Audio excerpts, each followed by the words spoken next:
And finally, a new Chinese video game has stirred massive controversy with its strange instructions. Released on August 19th, Black Myth Wukong has accumulated more than 10 million users worldwide.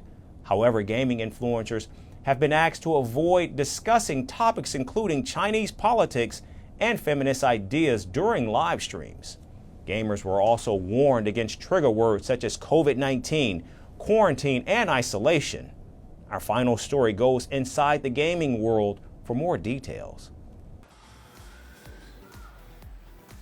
For the latest Chinese game, Black Myth Wukong, expectations were already sky high since its reveal back in 2020.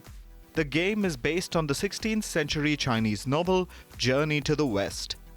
The very same novel that's considered one of the greats of Chinese literature and has inspired hundreds of movies, TV shows, and cartoons, including Dragon Ball Z. And finally, after 4 years of anticipation, the single-player action game did not disappoint its players. Released with China's AAA rating on August 19th, the high-budget blockbuster game sold over 10 million copies worldwide in just 3 days. That's not all.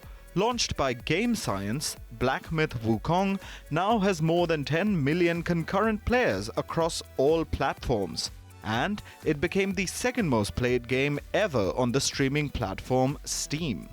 But while the game's high-end graphics, sophisticated design, and hot blood hype has brought national pride to China, it has also become a huge source of criticism for the country. That's because in the run-up to its release, video streamers received a strange document from its co-publisher, Hero Games. The document warns players to avoid a range of topics while live streaming the game. These include offensive humor, politics, violence, nudity, fetishization, and feminist propaganda. The directive also says that players must not use trigger words such as quarantine, isolation, or COVID-19. Moreover, discussions over China's game industry policies, opinions, and news should also be avoided. These instructions have sparked a heated debate among users outside China. While some gaming influencers have celebrated the directive, saying it was a needed pushback on what they see as wokeness, others have slammed the game for a lack of diversity. Some content creators have directly defied the warnings altogether. A user named Moon launched a Twitch stream of Black Myth titled COVID-19 Isolation, Taiwan is a Real Country, Feminism Propaganda. Meanwhile, another streamer, Rui Zong, discussed China's one-child policy while playing the game. In the first week of the game's release, Chinese social media platform Weibo banned around 140 users who were deemed to be violating the gaming guidelines. Even though the controversy has attracted a lot of attention globally, it has not really dented Black Myth Wukong's overwhelmingly positive reception. People on Reddit, Weibo, YouTube, and elsewhere have been hailing the game's success. And some employers in Singapore have even given time off to play the video game. Chinese authorities and the media have been praising the game's boom, saying it has sparked interest in Chinese culture and has built pride and subdued prejudice.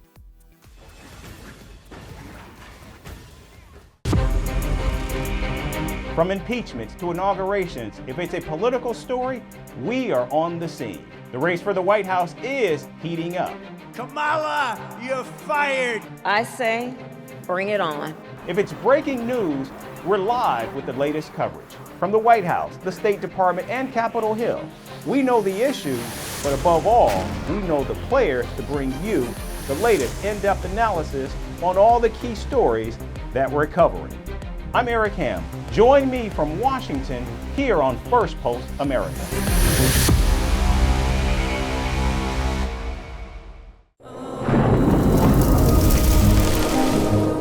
Climate change is on our doorstep. It's time for a revolution to take root. And it starts with 1.4 billion Indians. It starts with one tree. One tree for humanity. One tree for Mother Earth. One tree for our future.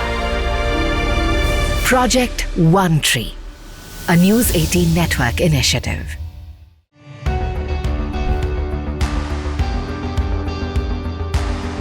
Across continents, one powerful news source.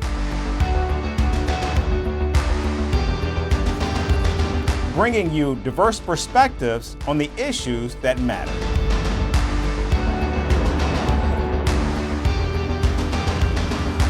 We go beyond the boundaries to give you that little extra about every sporting moment.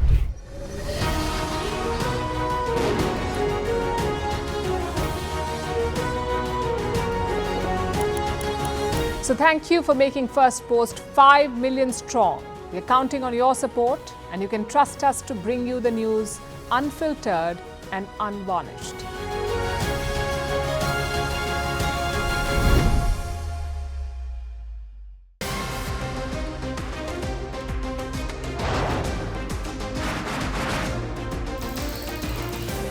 On the show today, the T20 World Cup bandwagon has moved across to the West Indies. What can you expect from this? Hello, I'm Alison Green, coming to you from Durban, South Africa. Today we have a special show. Start with a report on India's shifting nuclear posture. The first time since India officially became a nuclear power. Hello and welcome to Firstpost America. I'm Aaron Ham, coming to you live from the nation's capital,